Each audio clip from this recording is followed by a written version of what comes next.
Intel right now is starting the biggest layoff in possibly their entire history, guys. And they've announced some of the biggest layoffs in general this year in the tech field. Over 2,000 jobs are affected in a lot of US states: Oregon, Arizona, and the big dog, California. We're seeing a ton of these Intel jobs. Right now, Intel is not a good company. If you compare Intel to the likes of Nvidia and AMD, they're basically in the trenches at this point. This is one of the worst semiconductor companies that you could buy. And if you guys have ever been on Wall Street Bets, this stock is also a meme.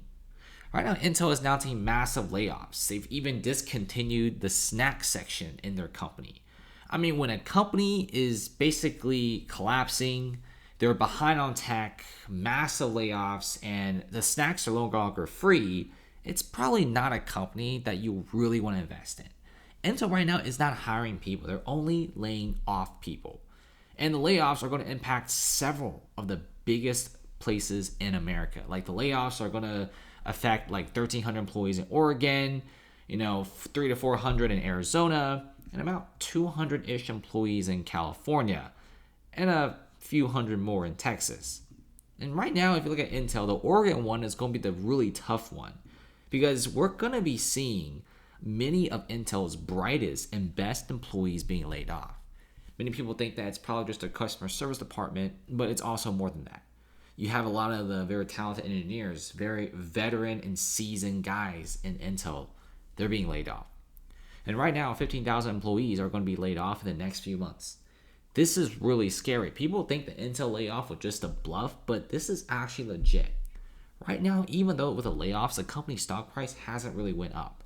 They're trying to get more money from the US government for like specific deals, but they've even pulled out of several countries right now. Look at this, guys. In Austin, this Texas, over 250 employees have been cut. What's really scary is some of the biggest office buildings commanded by Intel are shutting down. There's also a few research facilities not really doing so well, and possibility of research facilities being closed. What's the point of doing R&D when a lot of your R&D just isn't really that high quality anymore? And then you also have some of this. This is kind of like an area in Sacramento, like the outskirts of Sacramento. It's kind of like the suburbs.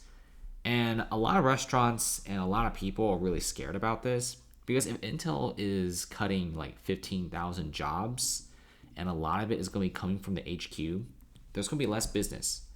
The housing prices around this area is very expensive because of all the Intel employees. The restaurants make a lot of money, and there's also some pretty cool shops. And it's like a college campus. Now imagine a college campus just like kicking out 15,000 students. Business for restaurants and stores are obviously going to go down. Same thing with this area in the outskirts of Sacramento, California. Intel is deciding some of the biggest cuts in the company's history. Many of the restaurants and many of those employees might be laid off because of lackluster business.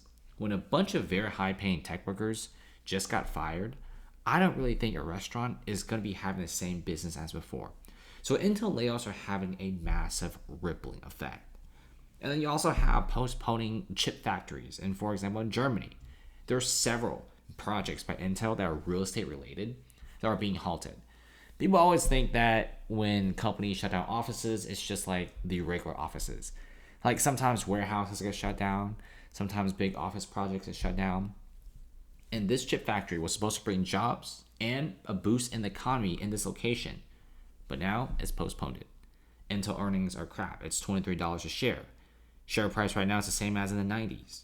It's one of the worst times to be investing in Intel.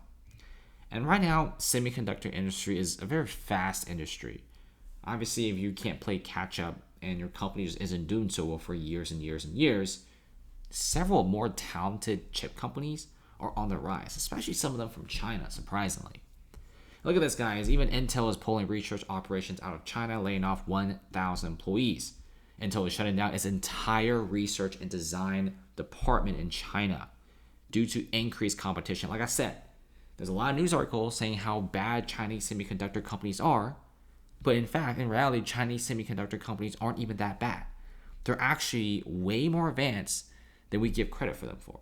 And Intel is struggling to compete against some of the Chinese semiconductor companies out there. And plus, they can't even compete domestically in the US with like Nvidia and AMD. Not to mention, you also have tensions with US and China over very expensive and high-end tech. It's not really looking so hot for Intel. Let's see what happens next. Layoffs are happening. Offices are being shut down, and several projects are currently being delayed. Let's see what happens next for Intel.